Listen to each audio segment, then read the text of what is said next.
And we are live. Welcome back, ladies and gentlemen. I'm one of your co-hosts, Blake Ruffino. Alongside me is my counterpart and co-host, Joe DeLeone. Good evening, good sir. How are you?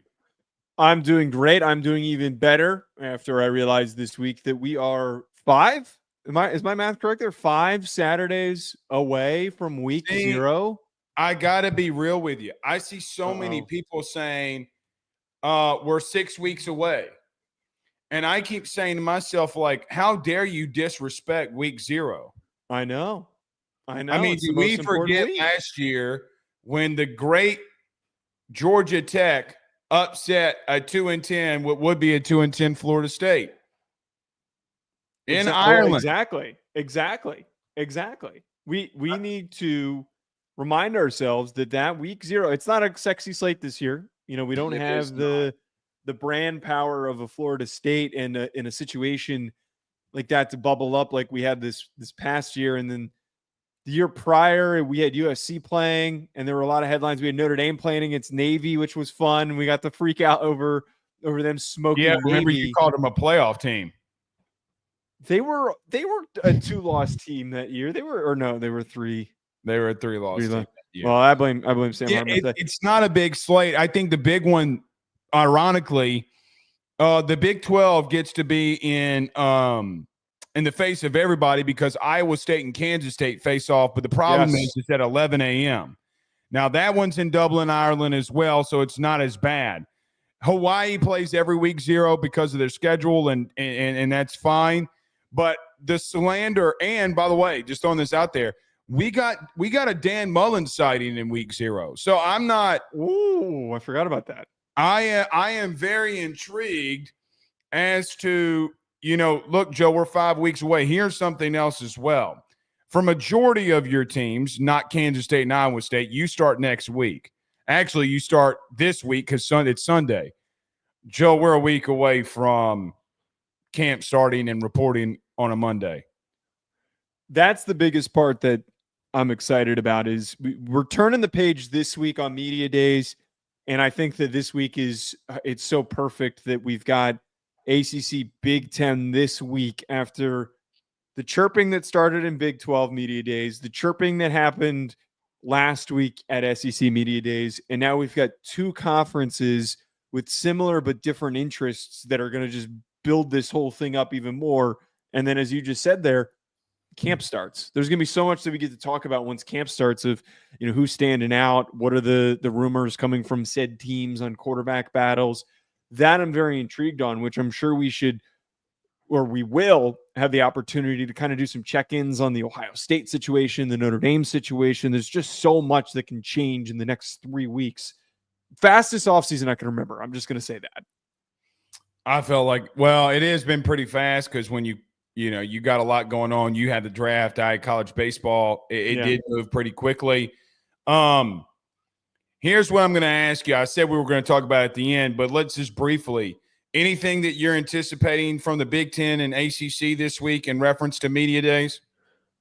Less anticipating, but I'm very interested to see how Tony Petitti talks in response to your mark. And mostly Sankey. I don't even think he's probably going to address your mark. I doubt he's even going to direct his attention. Yeah, I mean, Sankey, for what it's worth, didn't even – he only said multiple times that he talks to Tony Petitti every day.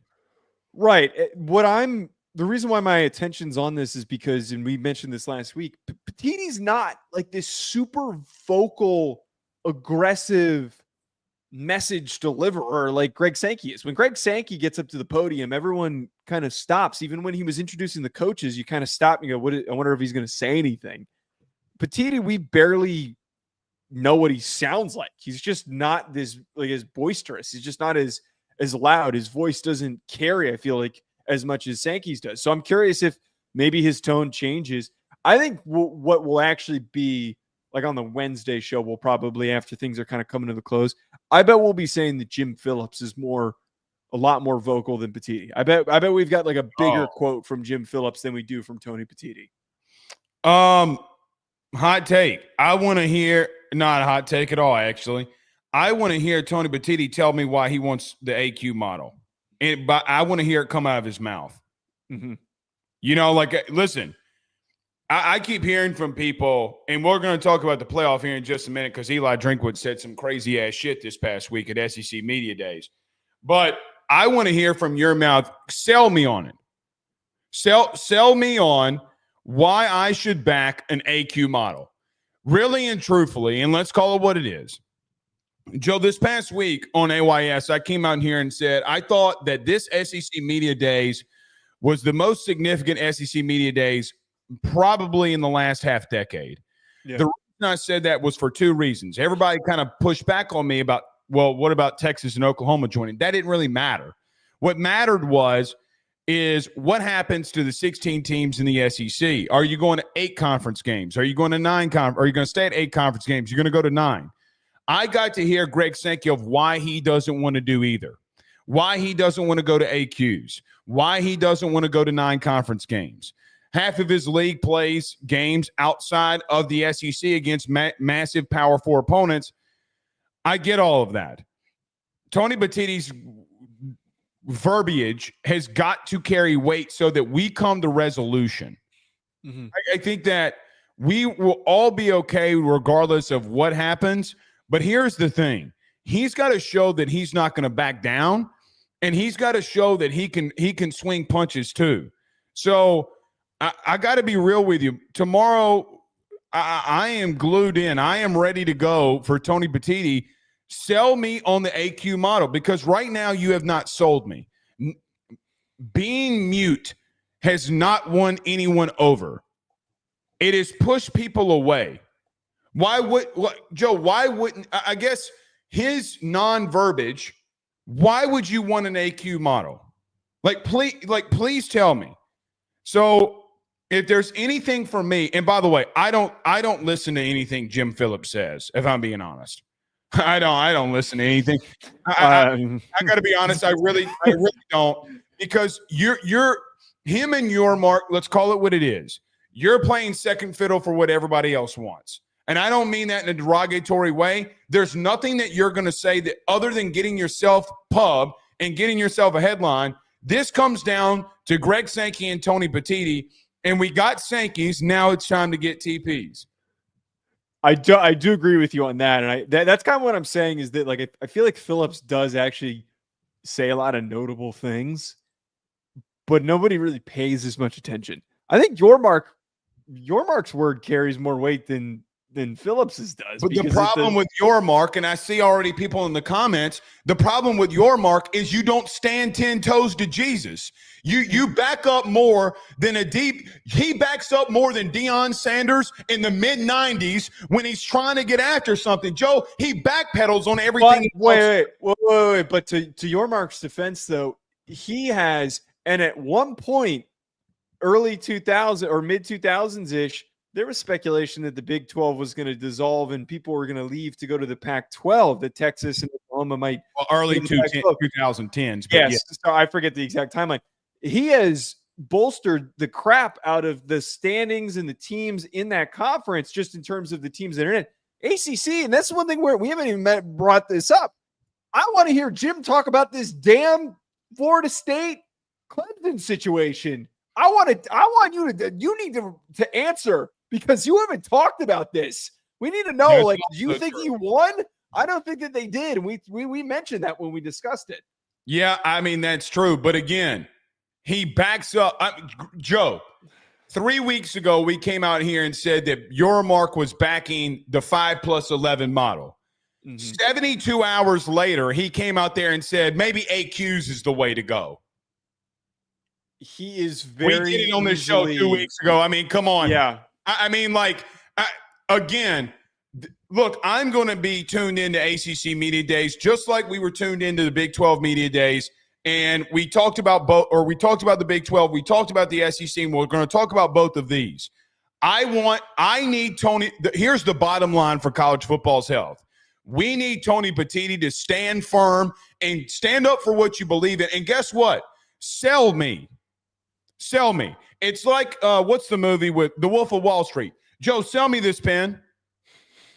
You want it so bad, sell me the pen. Because right now, I'm telling you, as someone in our channel Joe, I would say probably about 80% of people agree with us on the non-AQ model of a playoff based off of comments. Okay, that means that you got, this month, 400,000 people, times that by 80%, and none of them agree with you. So you're going to – Joe, I'm telling you now, listen to your boy. As big as SEC Media Days was for Sankey, it might be the biggest Big Ten Media Days in quite a time because we got a dogfight. We do. We're in the midst of a dogfight. Nobody wants to point that out.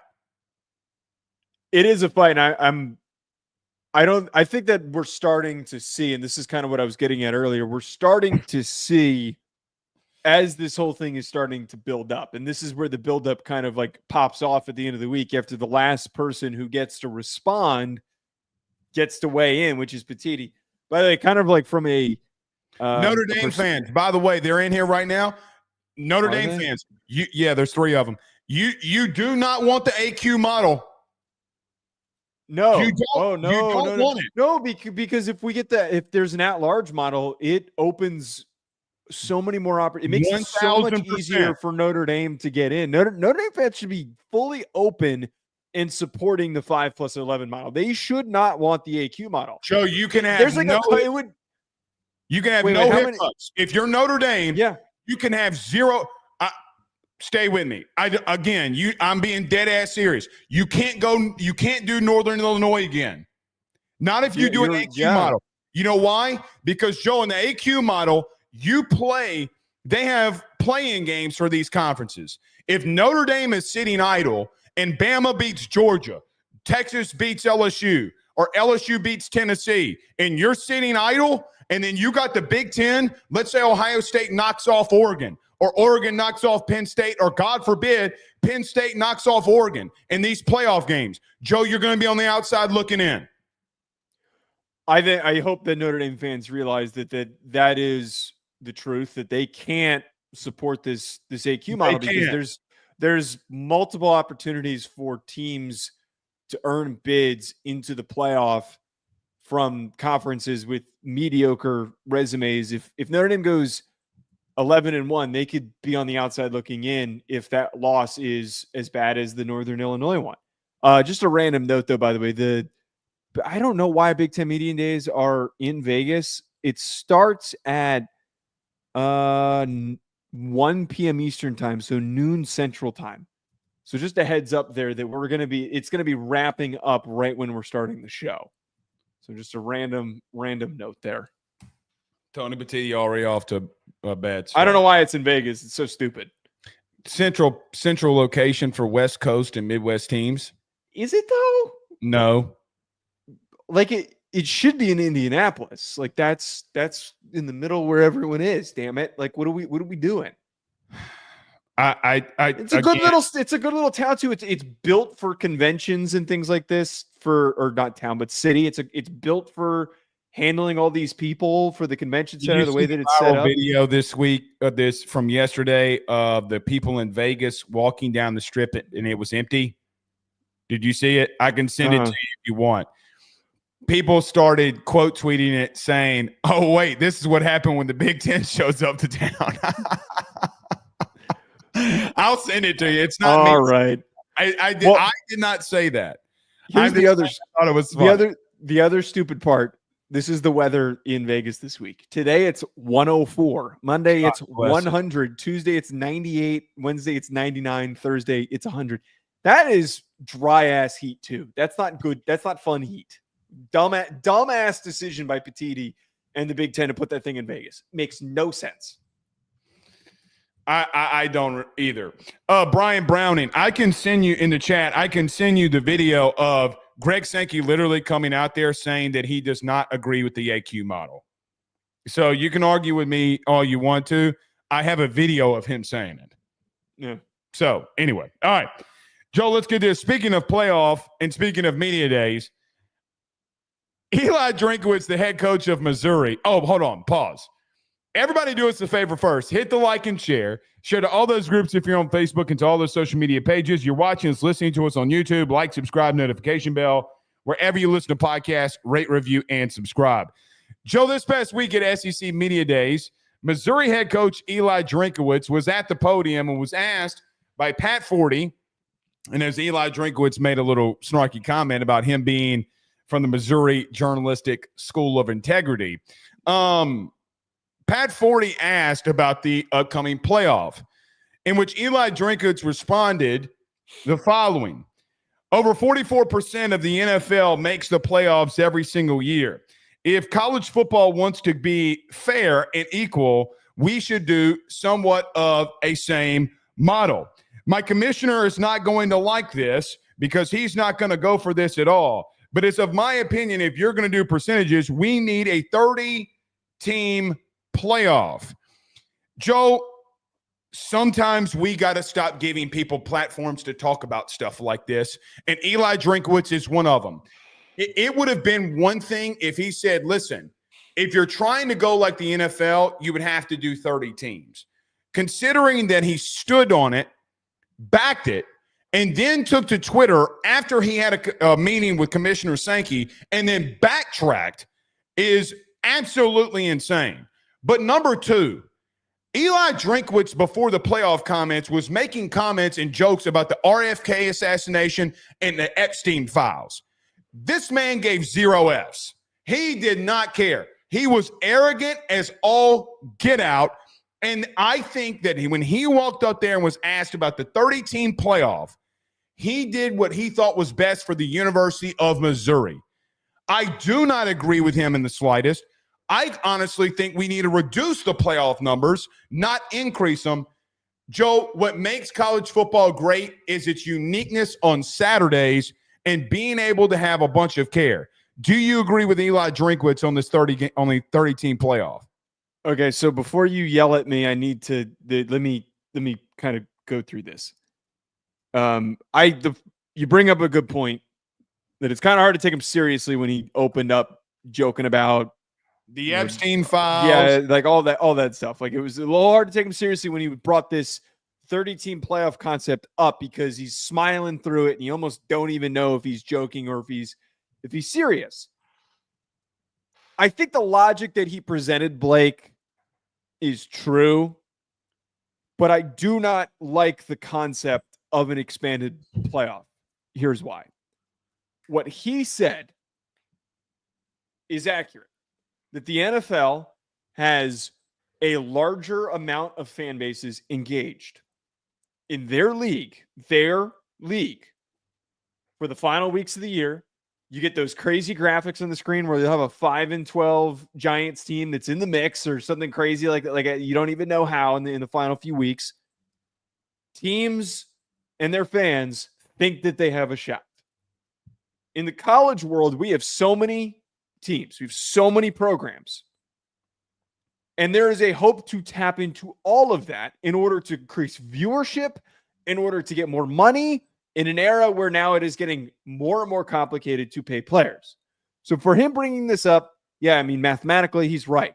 9% of FBS teams are getting into the playoff. But this isn't the NFL. Bingo. It's not. What you just said is true. This is diluting what has made the sport so interesting and so fun and so complex and unique. We are so far away, so far gone from what this sport originally was in determining a national champion. It used to just be voted and delivered by media outlets. That was how it was. Mm-hmm. We're so far from that. We're closer to the 30-team model than we are from that original model. Yes. But it does not mean that we need to keep expanding. I am completely reject this. As you said, it is insane. I don't even really take it completely seriously because, again, I think that he was half kidding as he was delivering this. I don't think he was half kidding at all. Joe, I really, really don't. And to be honest, what makes college football unique? What made it unique, because it's not necessarily there anymore. What made it unique is that every Saturday mattered at its highest infancy. Every Saturday matters. We had two situations this year at the end of the season, and then two situations at the end of the year in 2023 with what would have been an expanded playoff. Obviously, we didn't have it in 23, but with an expanded playoff, 2 games, 2 rivalries, the losses did not matter. They didn't. Ohio State losing to Michigan did not matter. Didn't. Had no bearing on them whatsoever. Clemson losing to South Carolina did not matter. Joe, you expand this to 30, 8-4 teams are in the playoff. How do you structure it? TV revenue? What are we doing? What are you talking about? That's more games. By the way, hypothetically, you know what he was basically saying? You are doing a 30-team playoff with the AQ model. Because if you think about it, if you got 6 teams in each Power 4 conference that has a play-in game, whether it be championship game or play-in game to get into those 4 slots, Joe, guess what you're doing? You're going to a 30-team model. You're actually going to a 32-game model, and you're just withering down teams with inside your conference. No. You know what he did, and sneakily did it because this is how Eli works? The first comment that he says, go back and listen to it, was my commissioner will not like this, but I stand behind the AQ model. The AQ model is a mini 30-team playoff. Joe, it's a 32-team playoff, but the first real technical round is you playing against your own conference mates. It's all that it is. I don't think he was kidding. I think he found a clever way at the end to talk about the AQ model and wanting to back that. I listen, if you want to Joe, you have 8-8. This is not the NFL. We got to stop saying, and these coaches who we look to for guidance, some of them, and I'm not saying Eli is, some of them are flat out idiots. They don't know what's best for the sport. This will kill, I'm not going to say kill the sport. This fractures the regular season. It damn near kills so many weeks in the beginning of the season. Joe, you're going to have a 4-4 team in the hunt for a playoff. That dilutes the regular season. Again, what makes college football unique is that every single Saturday mattered. Why would I care about the regular season or if a team having 2 losses at the end? Joe, you do AQ models and you have a team that's is 9-1. Why would they care about what happens in the last 2 games when they know that they can go to a play-in game and get into the playoff? Why would they care? Well, wait, but you had me until you jumped to that because I reject that a team is going to just not try in the final weeks. I know that you weren't going to that extreme. I agree with that because I think all teams want championships. But here's the problem. If Tennessee, who was 9-1 last year, loses in November, this past year, it didn't matter because they still got in the playoff. Joe, what happens to A&M? Let me give an example. Texas A&M was 7-1 going into the month of November, or 7-2, whatever it was. Joe, they lost 3 games in the month of November. They technically would have still been in line for a playoff spot when they played Texas. That's not, I mean, yes, you can say it has intrigue. There's no more intrigue about Texas and Texas A&M. You're putting a playoff game on it. It's going to be a massive rivalry anyway. Sounds good. But again, we're getting to a place where you're going to have a 7-4 team battling at the end for a playoff spot, and I don't stand on that. I'm really surprised, and I guess that's probably not the best way to open that. I bet that Sankey was pissed about this. I bet. That's why Eli did Twitter. Well, he basically, as you just said, and I think he even part of his whole long quote was talking about the AQ. He did endorse the AQ model. He was the only coach who went up there and endorsed the AQ model, which shouldn't be doing. They're trying to fight in the same direction.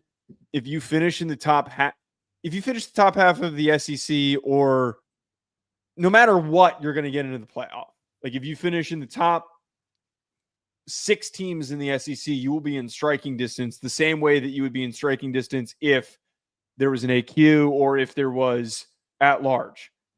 Yeah, you're right. He did imply essentially that he was in support of that. I bet you that Sankey was incredibly pissed about this. I will say, and I'm not endorsing the 4-4-2-2-1 model. Again, I've stated that I am against it. I think if we do go that route, adding the play-in games, I'm fine with that. Like if we're gonna go with the 4-4-2-2-1 model, I will only do it under the system that has the play-in games. I think that if we just go off of how the standing sits, that to me was where the problems will happen. Like that to me is where we're just blindly throwing teams in conferences where, especially in the Big 12, we don't know if the third best team is actually better than the fourth best team, especially if they have the same record, especially with the example that we have from the Big 12 championship game this past year between Arizona State and Iowa State, where Iowa State got smoked. So I'm not endorsing that is the best thing for the playoff. No, it's not. But I'm saying that if we end up with the 4-4-2-2-1 model with the AQs, it has to be done with these play-in games. It just has to be. Joe, it still can, but here's the question in all of this. Okay. We can all acknowledge that we all believe that the Big Ten fans and SEC fans, we all acknowledge that both of them, if you go to 16 teams, both should have 4 apiece. Okay. If that's how we're going to do this, that's not the problem. The problem is look at the other teams and other conferences that now get in. Look at them. Take a long, hard look. And then, Joe, you get to a situation where if these other teams have automatic spots, Missouri, because they win a play-in game, I'm not in favor of a play-in game. Sorry, not. I simply am not. Playing for what? You're adding more TV revenue so everyone makes money. Let's call it what it is. It's not about the sport. The championship Saturday was determined to be championship Saturday for those who were going for championships. It's literally called championship Saturday. That is what we have deemed it. If you go into playoff games, Joe, you're adding 24 teams. You're adding 12 games in the Power Four. You're adding 12 games. So you get to a situation where Joe, we should be coming out here, you and I, begging for them to go this. You know why? Every time we make a video and clip it and put it on YouTube and it makes ridiculous amounts of money, why wouldn't we want to do that? Why would I? I don't think it's healthy for the sport. He was the only SEC coach that was very much out there going that direction. But, Joe, the extreme likelihood is that there's history that plays into this. There's history, and there's very recent history.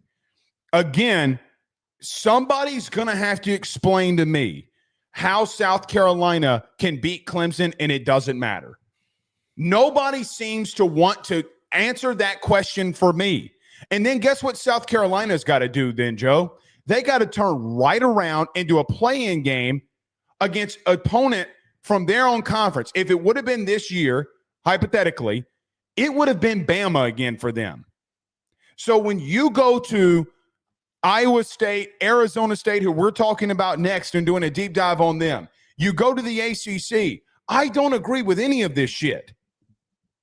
Okay, I know we got to jump to the previews as we're yes. moving on here, but I will say it doesn't fix the problem you presented with the Ohio State-Michigan game because there's really not a whole lot you can fix.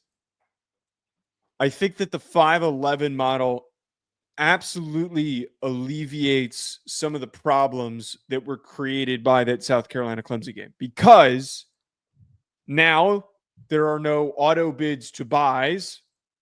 So this Clemson situation where they move on and they go to the ACC championship game with a mediocre record, or not a mediocre record, but like the weakest record and still getting a bye, that doesn't happen. And in that situation, South Carolina wins. There are 4 extra playoff spots compared to the 12-team model. Clemson wins the ACC. They're one of the last seeded teams, and South Carolina has on their resume a victory over that team. They would have been in this situation in the 16-team playoff. If we did it last year, I truly believe that the committee would have voted South Carolina in as the first team of that bunch of South Carolina, Alabama, Ole Miss. They absolutely would have. Joe, So I think that it's a little fixed at the 5-11 mile. It gets really gross and wonky with the 4-4-2-2-1 model. It's another example why we need to stick with the 5 and 11, because it allows for us to talk through it instead of just going, well, this is the designated spot for this team, so they have to go here, and there's no room for this other team. Big Ten teams. This is the same argument for Illinois. It legitimately is the same. Again, we cannot emphasize this. I cannot emphasize this shit enough. I see a lot of powerful people with platforms talking about AQs. Joe, go ahead. You go right on ahead. You go right on ahead and do it, and you're going to watch what happens. To just quickly reiterate, Illinois doesn't get in, and it would have been BYU. BYU would have been in there over Illinois. And we saw Illinois, how they played in their bowl game. And, forget the ramifications of that. But, yeah, I don't understand why Petit loves this so much. They clearly can put out 5 teams. Well, because if you get 4 in no matter what. Because if you got in a situation where you had to make arguments with strength of schedule and strength of record, what they want to do, there will be teams in the Big Ten, a lesser team that gets in over somebody who had a tougher schedule. But if that's what they're going to do. You're right for the 5th team. These are the top 4 teams. Oregon, Indiana, Penn State, Ohio State.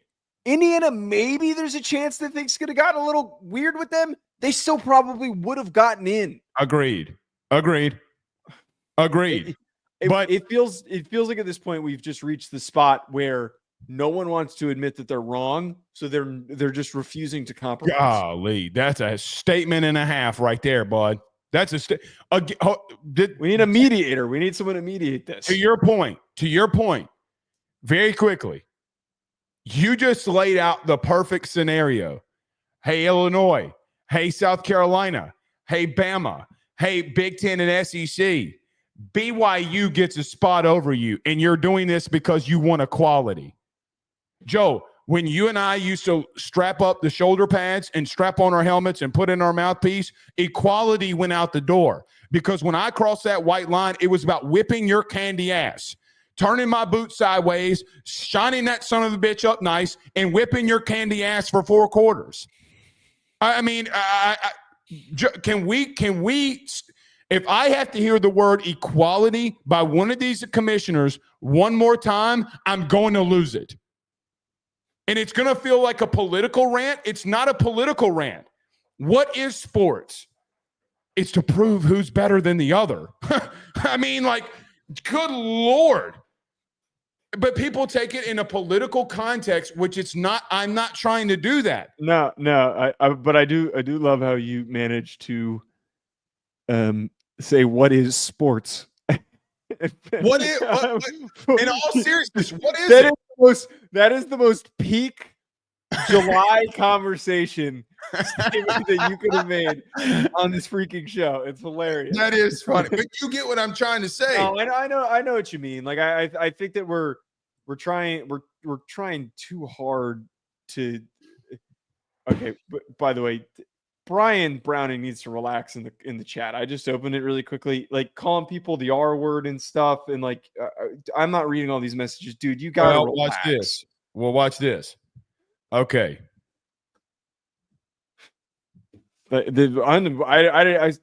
Insane some of the things that he was saying. All right, we need to get back on track. The first thing I saw was him calling people the R word. Yeah, banned. Every other message. Okay. All right. Let's get to this. Joe, speaking of a team that did make the playoffs last year, was a team that a lot of people kind of wrote off in the beginning of the year, didn't really know where they were coming. And then all of a sudden, here comes Arizona State and Sam Leavitt, Cam Scatterboo and the boys make it to the playoff. Tonight, we do a deep dive on Arizona State. And, Joe, the question comes and remains, is Arizona State about to repeat as the Big 12 champion and get into the playoff yet again? I think that the answer to that, quite simply, Blake, is yes. I think that it is so clear that this Arizona State team is primed to have another great year.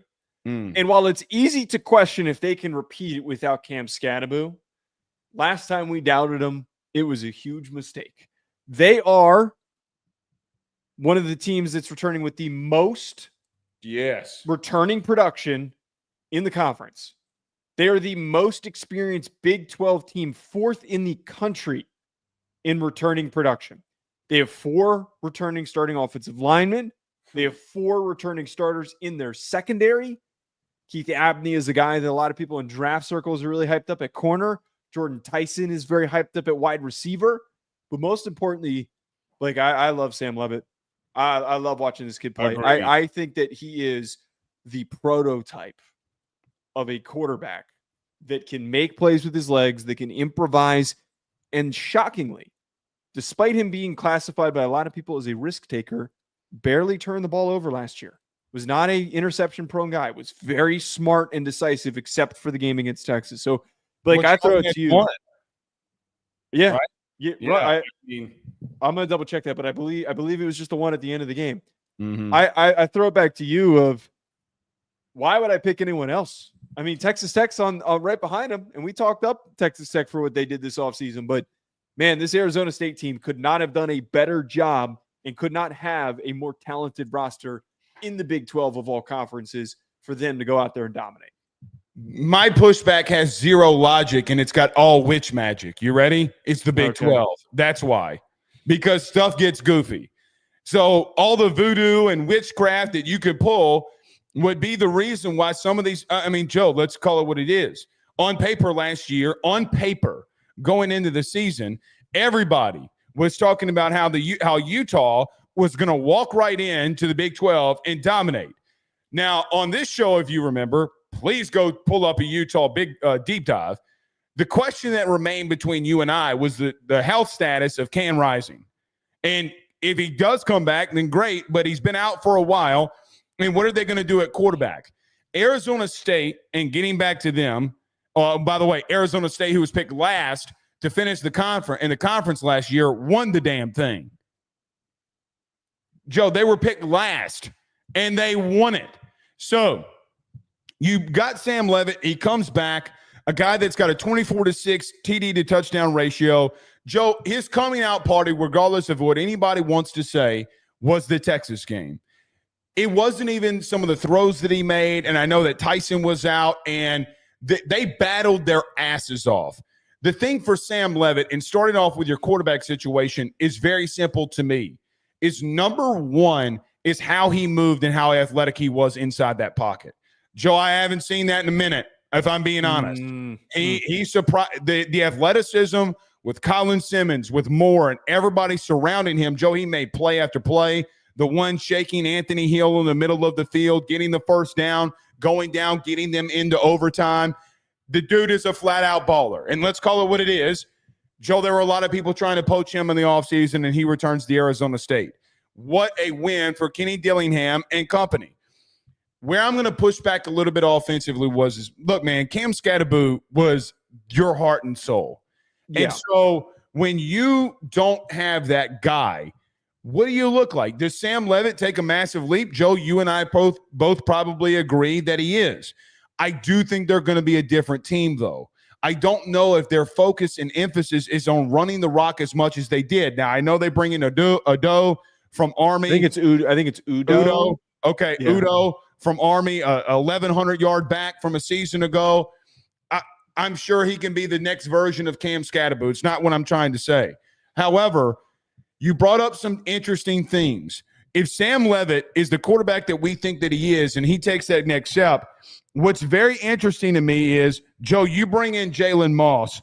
You bring in a guy in Jalen Moss from Fresno State who in 2 seasons had 103 catches, 1,269 yards, and 10 touchdowns. Now you're adding, and what happened when Tyson goes down in the playoff, Joe, if they got a prominent number 2 and Tyson does go down, what can Sam Leavitt do? Here was the thing in that Texas game and down the stretch a season ago. The problem is that I never felt like he had a real weapon outside of Scatterbo that can actually make plays. You go out and you get Jalen Moss. You bring back Jordan Tyson, who, Joe, that might be the best 1-2 combo in the Big 12 right now, based off of what we've seen. So I think that their style changes more to what we saw Dillingham do more at Oregon. If you remember how electric and really good that he was there, I think it changes. Not by much. Offensively, the biggest thing that you talked about was Sam Leavitt. Yes, fine. Joe, they got 4 offensive linemen returning. They bring in 1 from the portal. Joe, I looked this up. Now, this is per Arizona State. Last year, that group played over 1,200 plays together. That's a normal year, whatever. Joe, they did it the year before, too. So now you're talking about a situation where, Joe, you're getting to a place where these guys at the end of this upcoming season, they're gonna have 36 combined starts together. 36. That is ridiculous. By the way, they got a total of like 62, I think, that are returning as of a whole. But as a unit together, that's going to be absolutely ridiculous. I think offensively, they might be the most dynamic. I do think they have maybe and potentially the most dynamic quarterback in the conference. Let's see what Caden Salter at Colorado can do.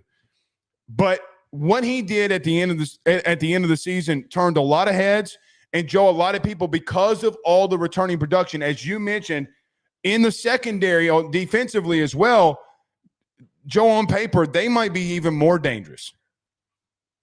So there are a couple of things that you hit on there. I think that the identity change that we're going to see is that they will be able to lean on Leavitt more. Leavitt was a redshirt freshman last year and was slowly getting better week over week. And I think something that was forgotten or easily missed nationally, because Arizona State didn't really pick up steam in the conversation until the end of the year, and also the Big 12 it doesn't get the same level of conversation unless you're like the top team or you're Colorado or somewhere along those lines. The games that they lost, they played the worst in were Scadaboo was banged up and Leavitt was hurt. And they started I'm blanking on your the Notre Dame's name. former quarterback, Angeli. No, it wasn't Pine. He was at Cincinnati. I'm gonna forget his name. I'm gonna look it up in a second. But he's been around. He'd been around. But they turned to a backup, and those were the worst games that they played. When Leavitt was in, they were in rhythm, and he wasn't fully healthy. It felt like until that last game against Texas, when there was a little bit of a buffer time for him to get back to full health. Jeff Sims, that was who it was. Another year for him. Oh, no, he wasn't at Cincinnati. He was at Nebraska and Georgia Tech. Another year in the system allows for him to learn and the chemistry to build up. They're going to be able to attack downfield. Having the best secondary and the best receiving unit in the conference is how you go on to win the conference. The last part, and I'm asking you politely, do not use this as a tangent point. Their strength of schedule nationally coming into the season in terms of opponent win percentage is 60th. So they're going to go 10-2. I'm glad you said don't make this a tangent point, because I would. Yeah, because I know you would have. But just take that with what you will. If we're just talking about like projecting win total, how do they finish the year? 10-2. We got to talk about the strength of schedule here when we have these conversations. It is more than set up for them to do and accomplish all this, because the conference that they're in and the schedule that they're getting in the Big 12 this year, they're avoiding most of the big time difficult opponents in the Big 12. There is a crutch in this weakness. You ready? Or there's a weakness in this clutch that we bring in here. Okay. They did not get after the passer worth a damn last year. One of the worst teams in the Big 12 in sack production. One of the worst teams in the Big 12 in pressure rate. One of the worst teams in the Big 12 at tackles for loss in the run game. Joe, you get in some of these high-profile games, and I know what you did a season ago, but you better get after the passer. Now, you talked about the secondary and the secondary being really good, and they were exceptional. You got to find ways to help an elite secondary out, because you know why? That's when batted balls turn into interceptions. that's when turnovers start happening and you start separating yourself. Joe, the Clayton Smith had the highest sack total a season ago at 4.5. They played 14 games. 14. Joe, they averaged less than a half a sack a game.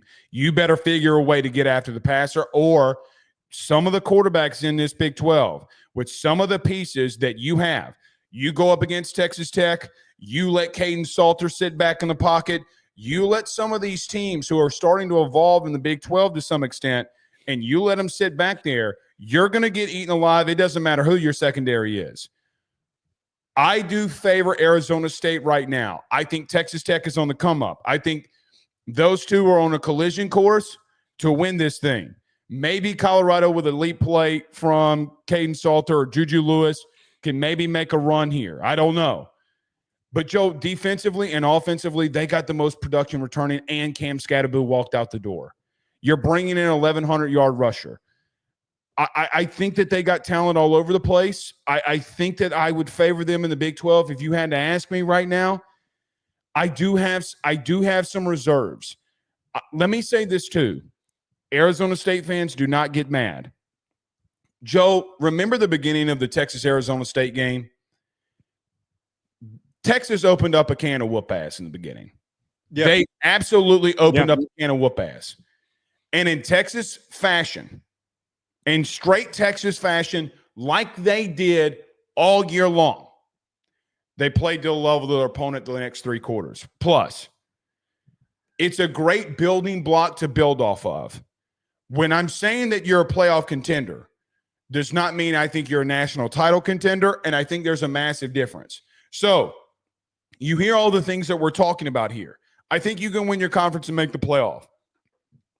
Go up against Georgia, Notre Dame, Ohio State, Penn State from a year ago. Those teams don't play around with you. They don't play around with their food.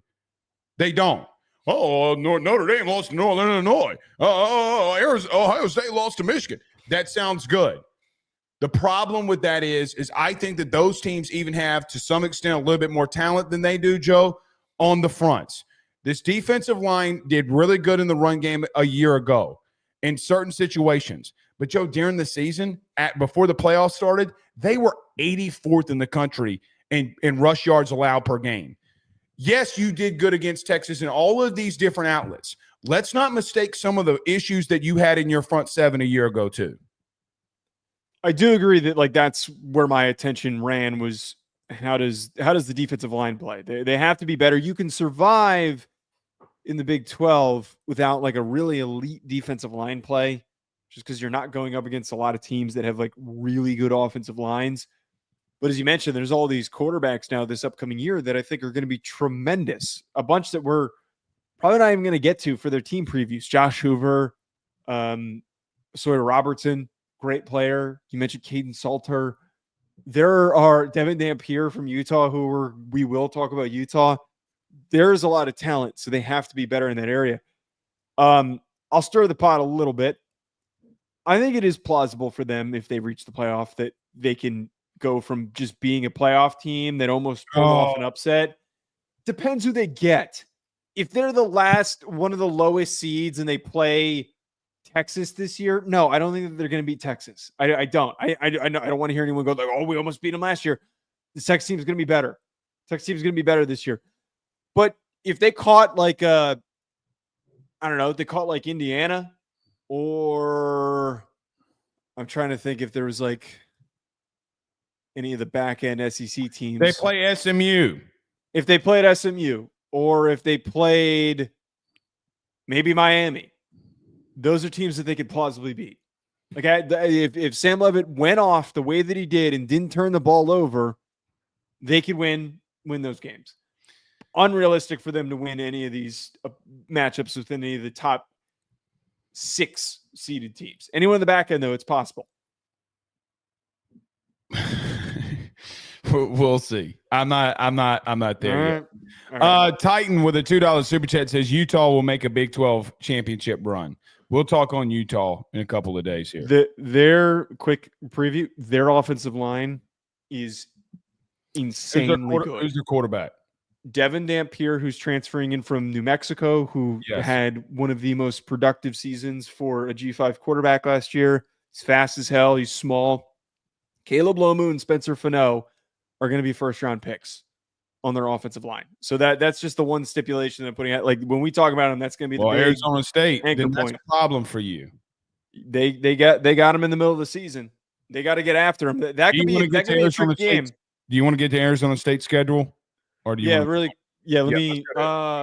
read through it and then we'll move over to Louisville. Northern Arizona at Mississippi State versus Texas State, at Baylor versus TCU, bye week at Utah. So like that's the one I'm circling that like they could get upset and get knocked off. Versus Texas Tech, versus Houston, at Iowa State, bye week, versus West Virginia, at Colorado, versus Arizona. So, I mean, the immediate is October 11th and October 18th when they got Utah at Utah, and then Texas Tech comes into town. That's your Big 12 season right there. Yeah. Rest of this is survivable. Listen, please take this with a grain of salt, Joe, because I think you're going to know what I'm trying to say here. Go into Starkville and blow them out. Go to Starkville and blow them out. Because you can't be in a situation where Georgia blows the doors off of, or one of these SEC teams blows the door off of Mississippi State in one of these conference games, and you're sitting there in the fourth quarter and it's a 7-point game. People are not going to be forgiving for that. They're not, and they shouldn't. They shouldn't. So go in there and blow the doors off. We'll see. West Virginia. I mean, look, I love Rich Rod. It's crazy what 1 year can do and how a man feels about another team. But either way, Texas Tech, man, cool. That's going to be some entertaining Big 12 football. That's all I know.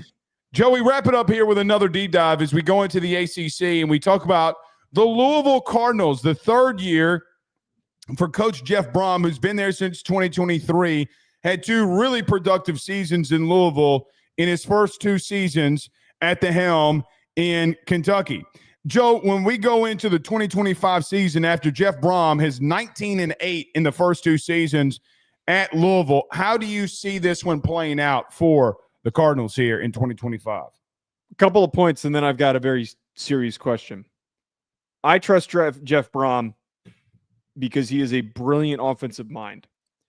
They have the second best, in my eye, behind Clemson receiver room in the conference in the ACC. Might have a top 10 receiver room with Colin Lacey and Chris Bell. Both of those players will get NFL considerations, and many think that Chris Bell could be a big riser in this upcoming draft. Isaac Brown only played in 5 games last year, too, which was a big deal. People forget that he was a big-time transfer get for them and then got banged up, was unavailable.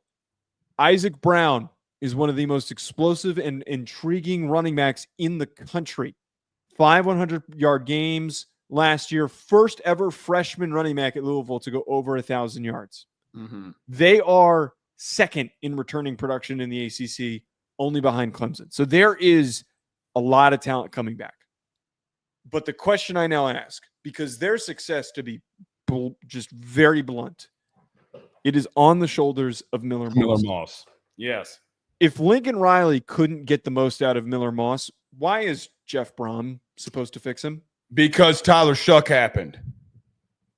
But okay, Shuck is a good talking point to support that Jeff Brohm is a great coach who took a kid who was banged up, very different, who was banged up, very gifted, and tapped into a raw kid who just needed a little bit of direction, and they got the most out of him this past year. Miller Moss isn't as toolsy as Tyler Shuck. He is shorter than him. He's got a weaker arm than him. He's a worse athlete than him. Why? And I'm going to repeat the question. If Lincoln Riley couldn't get the most out of Miller Moss and he benched him at the end of the year for Jordan Maeva, who's the bigger, stronger athlete, why is Jeff Brohm expected to be the one who fixes him? Because I keep seeing people talking about how Miller Moss is going to go off and have this crazy big season. He's going to be fantastic, way better than he was at USC. I think he's going to be the same as what he was at USC. I think it comes down to, Joe, the last 2 quarterbacks that he's had at Louisville was Jack Plummer, who went at Purdue, was at California, or was at Cal, then went to Louisville, And he had his most productive year at the end there with Jeff Brohm. Number two, you fast forward, okay, into what happened a season ago with Louisville going 9-4. You go to Tyler Shough, who was also benched. I get because of injuries and things like that. But Shough threw for 3,200 yards, completed 62% of his passes, went 23-6 in that mix, and those turnovers came massively down. Things got better for Shough with Brohm. Now, the premise of what you said with Lincoln Riley and Miller Moss, it's a damn good point, because you're talking about a quarterback coach in Lincoln Riley who's had 3 Heisman Trophy winners. I mean, like, this isn't like, it's not as if that he didn't know what he was doing. Here's the thing. He also stuck with Miller Moss and started his ass too, so he saw something too. And how crazy is it that we are in a situation where a kid that completed 64% of his passes in the Big Ten a season ago, I understand that he had a lot of interceptions. The 9 interceptions were a big deal. Joe, he got in that Michigan game, we brought this up about a month ago. No Big Ten quarterback last year got hit more in one game more than Miller Moss did against Michigan. It did not exist. I'm not going to throw the baby out with the bathwater, so to speak, because Miller Moss got roughed up on a team that, quite honestly, I thought got better as the season went on, and everybody blamed Miller Moss. No, defensively, you got better. You had 3 interceptions against Penn State. That wasn't a Miller Moss thing. He didn't get that level of defensive production in those games earlier on in the year. I'm not ready to bail on Miller Moss yet. I'm not saying that he's some massive quarterback prospect that's going to go into the league and dominate. But I've also seen back-to-back years, literally a head coach, and even going into Purdue, I might add, when he turned around Purdue before going at Louisville. Joe, the last 4 seasons that he's had a quarterback has been a guy that's gotten benched or hurt, then returns, comes into his current situation, and has a damn fine season. I don't think Miller Moss is – I think what happened when he went off against LSU, people put him on this pedestal of maybe where he shouldn't have been. I don't think everything at USC was on his ass either. I don't.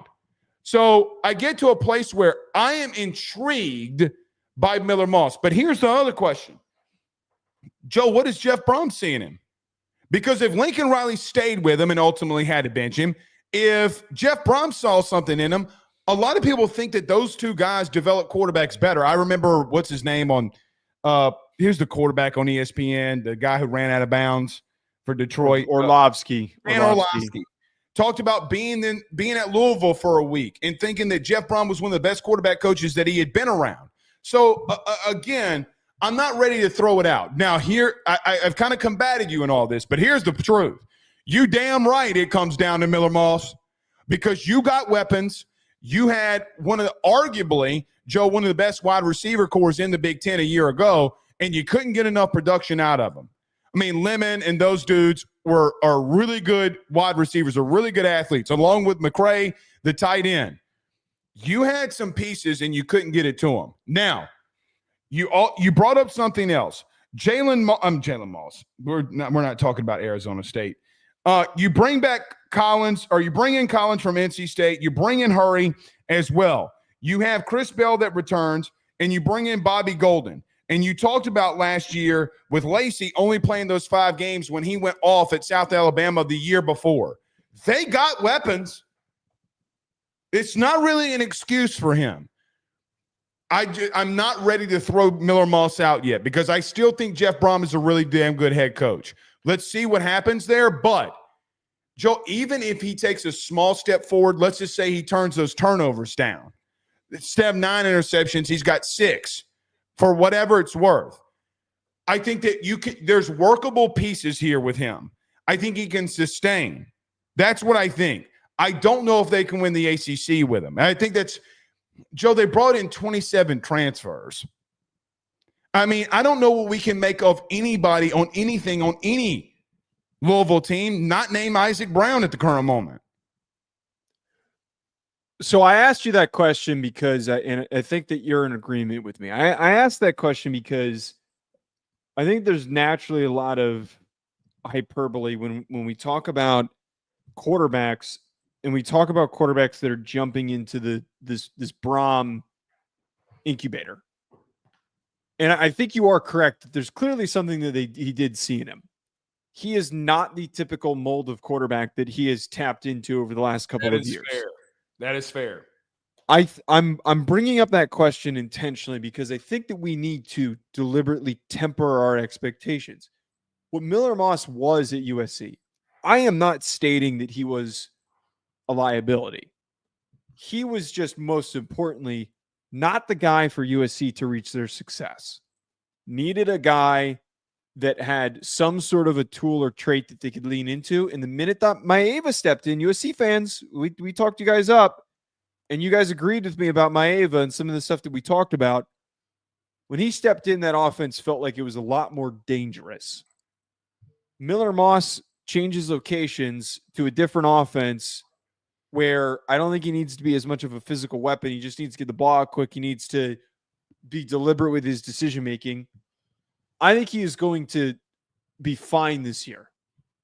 But I hate this projection that a lot of people, and I've seen a lot of folks, especially those that are ranking Louisville in the top 20. Some people have him in the top 15 in some of these preseason rankings. I think that's way too high. I think for them to go 9-3, 8-4 this year is accomplishable because you've got a good, serviceable quarterback. You don't have a transcendent one. Here's one piece that we didn't get to just yet. Mm-hmm. They have the 28th hardest schedule in terms of opponent win percentage from last year. Mm-hmm. Second hardest in the ACC. Mm-hmm. Second hardest. They have one of the hardest schedules, top 30 in the country. This roster might be one of the more balanced rosters that Brohm has. But I feel like there's a lot of challenges upcoming in a situation where they lost multiple defensive linemen and a ton of key starters in their secondary. Those are where all the glaring issues are for me, Blake, and why I'm in wait-and-see mode with Louisville. They could be a top 5 ACC team, but I do not think that this is a team that is deserving of being classified as a playoff sniffing team. They're way out of that range for me. Here's the thing with me with Louisville that is so damn intriguing. Joe, I mentioned earlier, they brought in 27 transfers. 27. 14 on offense and 13 on defense. That is a shitload of transfers. I mean, good Lord. You hit on it the first 2 years. You won 10 games in year one. You won 9 games last year. You went 9-4. That is very serviceable, and I think you did a good job there. Joe, at some point, they're going to miss on some of these. And listen, let's get to defense.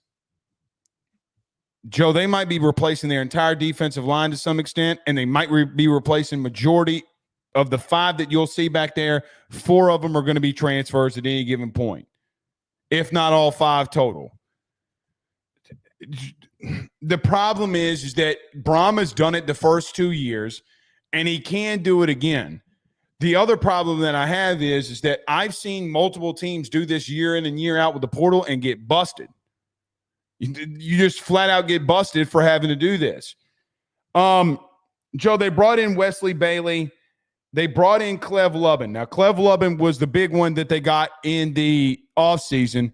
Joe, there are some people out there that are talking about, could he have a Jared Verse level effect? I don't see that. He had 9.5 sacks a season ago, but you get to a place where they did add some very talented pieces. They're dangerous enough, like what they showed with Clemson a year ago. Joe, I think they're tough. The 3 interior offensive linemen return. They got extremely talented pieces. The problem that I keep having is that I just feel like it's so boom or bust, and you boom the first 2 seasons based off of what everybody thought your expectations could be. Mm-hmm. Defensive line, I think they got some workable pieces here. Again, 27 transfers is a lot. Yeah. Let's see what they do here. But Joe, their entire roster is being built from damn near more than a third of it of guys that they're bringing in from the portal. The Miller Moss thing, you're not wrong. We'll see, but going to their schedule, man, it is pretty brutal. Yeah, reading off their schedule, by the way, they get Eastern Kentucky to start versus JMU, bye week versus Bowling Green. So they get like a nice slow warm-up. At Pitt versus UVA, bye week. And then this is a stretch of just no breaks. At Miami versus Boston College, at Virginia Tech versus Cal versus Clemson, at SMU versus Kentucky. So like I'm seeing on this schedule, I don't think that they're beating Miami. I don't think that they're going to beat Clemson. And traveling to Virginia Tech is always a hard game, and it's no walk in the park against Kentucky, as we know. Pitt's also not a walkover. I think 9-3, 8-4 is realistic after what they did last year. And Joe, quite honestly, I mean, Kentucky stood up and clipped them 2 years ago. You know, like, I mean, I don't think that that's any possibility of happening, but I also thought that a couple of years ago, too, when Kentucky really was bad.